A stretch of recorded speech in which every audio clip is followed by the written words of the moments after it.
मिनशैतानिर्रजीम बिस्मिल्लाहिर्रहमानिर्रहीम। आज के इस प्रोग्राम के सदर मुफ्ती यूसुफ साहब, मेरे यहाँ पर बैठे हुए तमाम बुजुर्ग हजरात, नौजवान साथी, मेरी माँ बहनें, हर इंसान को जिंदगी के अंदर अगर किसी को कोई शौक रहता है तो किसी को पान खाने का, किसी को चाय पीने का, किसी को सिगरेट पीने का। मेरी जिंदगी के अंदर मुझे जो शौक है, ये किसी को शौक बहुत कम लोगों को पाया जाता है। मुझे एक शौक ये है कि लोगों के काम करना। सुबह 9 साढ़े 9 बजे घर से उठता हूँ और नाश्ता वगैरह करके 10:30 बजे घर से, रोज डेली की रूटीन है मेरी। मैं जब से कारपोरेटर है 25 साल से मैं चुन के आता हूँ। मैं लोगों का काम, वार्ड को छोड़ के भी शहर के अंदर काम करता हूँ। मेरा एक शौक है लोगों का काम करना, लोगों की तकलीफें दूर करना। आज मुझे उससे मुझे बहुत दिली खुशी मिलती है मुफ्ती साहब कि मैं लोगों का काम करता हूँ। और एक टाइम मुझे किसी ने काम का बोल दिया तो उसको दोबारा बोलना नहीं पड़ेगा, मैं खुद फॉलोअप लेता हूँ और मैं खुद उनसे कांटेक्ट में रह के उनका काम कराता हूँ। ये मेरा एक शौक है। आप देख रहे होंगे मालेगांव शहर के अंदर हालात, रोड, गटर, लाइट, यानी हत्या के कारपोरेशन के जो लगने वाली कारपोरेशन से सुविधा है, वो सुविधा हम लोगों को मिल नहीं पाती। उसकी वजह यह है कि हम जो कारपोरेटर चुन के देते, जो नुमाइंदा वार्ड में चुन के देते, उसको चुन के जैसे देते, वो पहली 5 साल के अंदर, पहली महीने में जब चुन के आता, वो दोबारा वार्ड में भी नहीं आता। उसके बाद से अपने हालात खराब हो जाते। उसका जिम्मेदार वो तो है, उसके जिम्मेदार हम लोग भी है। हमारे जिस वार्ड के अंदर काम नहीं होता, उस वार्ड के लोग भी जिम्मेदार है। क्योंकि कुछ लोग भावना के अंदर वोट देते कि हमारी बिरादरी का है, कोई लोग पैसे लेकर वोट देते। ये सारी चीज को अपने को दूर करना है। अगर आप लोगों ने अच्छा नुमाइंदा देखकर वोट दिए तो मैं समझता हूं कि वो वक्त तो दूर नहीं रहेगा कि आप लोगों के इलाके के अंदर अच्छे से अच्छा रोड बनेगा, आपके वार्ड के अंदर लेडीज जिम बनेगा, आपके वार्ड में गार्डन बनेगा। ये जो वायर लटक रहे, ये सब ये ऐसे कभी नहीं दिखेंगे जो जिंदगी के अंदर अगर आपने अच्छे आदमी को चुन के दिया। बहरहाल लोगों के अंदर जब ये होता है तो अपने वार्ड के अंदर जब आज इतनी सरों का समुंदर है यहाँ पर, मैं समझता हूँ कि वो वक्त तो दूर नहीं कि ये इलाका अख्तराबाद का आप लोगों को हर चीज की सुविधा से मैं करके देने के लिए, आपको वादा करने के लिए यहाँ पर आया हूँ। और मैं समझता हूँ वादा ही नहीं करूंगा, मैं आपको काम भी करके दूंगा। आपको मैंने 15 दिन के अंदर आपके इलाके के अंदर गटर का किस तरीके से काम शुरू हो, उसकी जद्दोजहद सबसे पहले मुझको करके देना है। अगर ये लोग मुझको 4-6 महीना पहले अगर बोलते थे तो मैं 1-2 रोड यहाँ पर डालता था और काम अभी मैं समझता हूं कि शुरुआत होती थी या होने वाला रहता था। इस तरीके का काम मेरा है। बहरहाल मैं अभी वादों की खैरात यहाँ बांटने नहीं आया क्योंकि अभी आचार संहिता लग जाएगी, काम नहीं होगा। और मैं नजर मिला के बात करने वाला आदमी है, मैं नजर चुरा के बात करने वाला आदमी नहीं है। जो नजर चुरा के बात करने वाला आदमी रहता, वो कुछ भी वादा करके चले जाएगा। मैं आऊंगा आपके सामने, कभी भी बात करूंगा, मैं सामने हमने बात करूंगा, मैं बोलूंगा कि नहीं ये मैंने बोला था, मैं करके दे रहा हूं। आज पूरे शहर के हालात आप देख लो। मुफ्ती इस्माइल साहब शेख आसिम साहब को बोलते, शेख आसिम साहब मुफ्ती साहब को बोलते। यही दोनों के गीत गा रहे एक दूसरे को, तू मुझे सुना मैं तुझे सुनाऊं। यही अपने दोनों की कहानी चल रही है। इसके अंदर शहर के लोग जिम्मेदार है कि आप तुम बताओ कि आज हम लोग इतना परेशान है, ये करेंगे कौन? अगर वो काम ये सब कर देते थे, 600 करोड़ रुपए का बजट रखने वाली कारपोरेशन, मरूम शेख रशीद साहब 2.5 साल मेयर थे, उनकी आइडिया 2.5 साल मेयर थी, 5 साल। अगर 5 साल के अंदर अगर 6-5 30 करोड़ यानी 300 करोड़ रुपए, कितना पैसा हो जाता? 300 करोड़ रुपए ले लो तो 1500 करोड़ रुपया कारपोरेशन का 5 साल के अंदर का बजट है।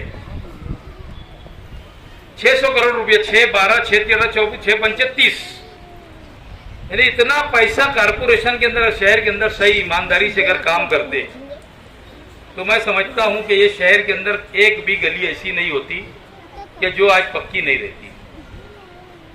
मगर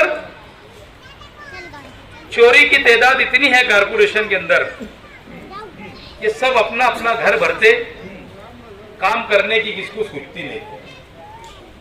मैं कभी भी ये बात बोलता हूँ और आज फिर एक बात बोल रहा हूँ, मैं इन लोगों को इससे चैलेंज करता हूँ कि मैं धड़ल्ले से बोलने वाला आदमी हूँ। आप मेरे वार्ड के अंदर चलो, पूरे मालेगांव शहर के अंदर एक भी वार्ड ऐसा नहीं होगा कि जिस तरीके से मैंने अपना वार्ड को बनाया। अभी वहां पर अंडर ड्रेन की गटर की पाइपलाइन डाले गए, मैंने फौरन उसके ऊपर 50 लाख रुपए का रोड का आज टेंडर निकल रहा। इत्तेफाक से ऐसा हुआ कि देखो उसी का फोन आ रहा, टेंडर वाले का एक साइन के अंदर शायद कमिश्नर की रहेगी। 2 करोड़ रुपया मैंने आयुक्त साहब से फंड दिया, उसको भी अलग अलग इलाके में डाला, मैंने मेरे वार्ड में नहीं डाला। मुझे शहर की समस्या समझती है। मैंने अभी उनसे एक रोड का फंड लिया, मौलाना उमरान चौक से वो रोड डायरेक्ट सिटी होटल के पास निकलेगा। आपको वो भी एक रोड जल्दी से चालू हो दिखेगा, महीने 15 दिन के अंदर आपको जमीन के ऊपर काम दिखाई देगा। वो इतना बड़ा काम है कि इधर से लोगों को घूम के जो जाना पड़ता। वो एक सीमेंट रोड, मैं समझता हूँ कि 1 करोड़ 35-39 लाख रुपए का सीमेंट रोड का उन्होंने मुझको बजट दिया, वो भी मैं निकाल कर देना है। ऐसे बड़े बड़े 4-5 रोड के टेंडर के लिए मैंने उनसे ये किया था कि साहब ये सब काम करो। उसमें एक वर्ली रोड का काम है, एक बड़ी मक्का मस्जिद से लेकर नूरी टावर का काम है, एक तुम्हारे हबीब लॉन्च से लेकर तो डायरेक्ट किस्मत सैलिंग तक के एक रोड जाएगा। ऐसे 5 रोड के अंदर मैंने उनको बड़े बड़े सुझाया था और उन्होंने मुझसे वादा किया था और उन्होंने वो काम मुझको करके। आप लोगों को एक ही बात बोलूंगा, मैं बहुत ज्यादा बोलने की जरूरत नहीं है। आप लोग इत्मीनान रखो, आपकी इकाई इस वार्ड के अंदर आपको काम करके देगी। मेरी कोई मजाल नहीं कि मैं आपका काम करके दूं, आपकी इकाई मुझको मजबूर करेगी। मुझको क्या, कोई भी लीडर को मजबूर करेगी कि तुमको वो काम करके देना है। आप लोग के पास अभी इलेक्शन आ रहा, आएंगे वोट मांगेंगे और बोलेंगे दे दो 200-500 की लालूच देंगे। इनके पास पैसा बहुत है क्योंकि इतनी चोरी की है इन्होंने कारपोरेशन के अंदर। और मैं तो उस दिन एक बात बोला था कि मुफ्ती साहब ने पीछे फतवा दिए थे, उन्होंने फतवे में ये कहा था कि ले लो शेख आसिफ का वोट मुझे दे दो, आपका दोनों का लेना है, एक वोट जायज बेग को आपको देना है, क्योंकि फतवे भी अमल करना है। आप लोग 2-4 लोग एक कमेटी बनाकर मुझसे राब्ते में रहे, मैं आपके इलाके के अंदर थोड़ा थोड़ा हर जैसे जैसे काम होगा जद्दोजहद से मैं आपका काम करके दूंगा।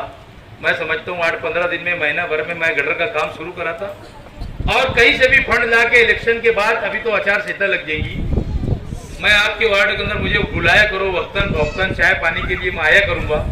जब तुम मुझे भी तो आपका दुख दर्द समझेंगे ना कि आपका दुख दर्द क्या है, मैं आपके दुख दर्द में हमेशा शरीक रहूंगा। ये महिला आज से तुम्हारा नहीं, ये इजाज बेग कर रहेगा। आप जब बुलाएंगे मेरे को, मैं इस महल्ले के अंदर आऊंगा, टाइम निकाल के आया करूंगा, आपसे मिला करूंगा। आप लोगों की परेशानी, दवा खाना, कोर्ट कचहरी, पुलिस स्टेशन, कोई भी मामला हो, आपके पास सभी के पास मेरे नंबर है, मुझे बुलाओ। मुझे ये काम का एहसास है काम का।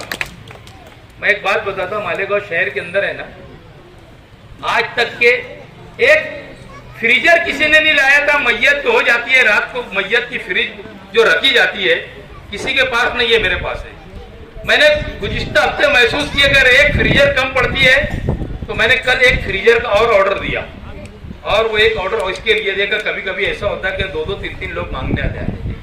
मुझको इस बात का एहसास एक वक्त तो ऐसा हुआ कि रात को किसी की मैयत हो गई थी और 2 बजे रात को हम लोगों को जाना पड़ा कैंप के अंदर। छतरी के पास एक दवाखाना है, वहां पर डॉक्टर ने बोला ये रोड पकड़ के सीधा चले जाओ कैंप के अंदर, एक आदमी खड़ा हुआ मिलेगा, उसको गाड़ी के ऊपर बैठा के लाओ। हमने लाए, उस रोड के ऊपर इतने कुत्ते थे, मुझको इतना तकलीफ हुई कि बोला ये क्या, इतने फ्रीजर के लिए हम लोग इतनी दूर आना पड़ा और वो आदमी को छोड़ने भी जाना पड़ा।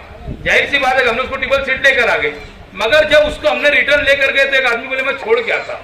तो ये यहाँ के लीडरों ने इतना भी नहीं किए। मैंने कल वापस एक फ्रिज का ऑर्डर दिया, फ्रीजर का, और मंगाया। हमारी कौम किस रास्ते पे जा रही ये कौम ने समझना चाहिए। और जो काम नहीं करते ये अभी बहुत आएंगे, सब कुछ गली महल्ले के अंदर कुछ चमचे लोग रहते हैं, इनके आएंगे, अरे नहीं वो बहुत अच्छा है, मुफ्ती साहब ऐसे है, शेख आसिफ साहब बहुत अच्छे है, ये सब अच्छे बोलते सिर्फ इलेक्शन तक के, क्योंकि उनकी पगार चालू रहती। ये आप लोगों को समझने की जरूरत है। मैं आज आप लोगों को बोलता हूँ कि इस महीने के अंदर मैं इस इलाके के अंदर कोई भी हाल में अंडर ड्रेन गटर का काम शुरू कर दूंगा और आने वाले वक्त के अंदर लाइट वगैरह का जैसा जैसा पोल वगैरह जो लगेगा आपको हम लोग बैठ के सलाह मशवरे से सब इस इलाके का काम करके दूंगा। और मैं रोड का कहीं से भी फंड लाऊंगा। असेंबली का इलेक्शन अगर आप लोगों ने मुझे चुन कर दिया तो फिर तो किसी से फंड लाने की जरूरत नहीं। और अगर कोई बात भी हो गई तो इंशाअल्लाह ताला मैं वादा करता हूं आपसे, मेरा रिजल्ट कुछ भी आए मैं इस इलाके के अंदर अच्छे 2-4 रोड बड़े बड़े बना के दूंगा। ये मेरा वादा लिख के रख लो, मैं वादा वफा करने वाला आदमी हूँ। इंशाअल्लाह ताला वादे का पक्का है, वादा करके और काम करके दूंगा। और जब भी आपको जरूरत पड़ेगी इंशाअल्लाह मुझे बुलाओ। आपने मुझे यहाँ पर बुलाया, मैं मेरी माँ बहनों का, मेरे यहाँ सरपरस्त हजरात तमाम लोगों का शुक्रिया अदा करता हूँ कि खासतौर पे हमारे नफीस भाई की काफी जद्दोजहद रही। बेचारे हमेशा एजाज भाई करते करते करते मैं सब काम के लिए सुबह से जब उठता तो काम ही करता। और इंशाअल्लाह ताला भी जो काम बचे मैं करके दूंगा।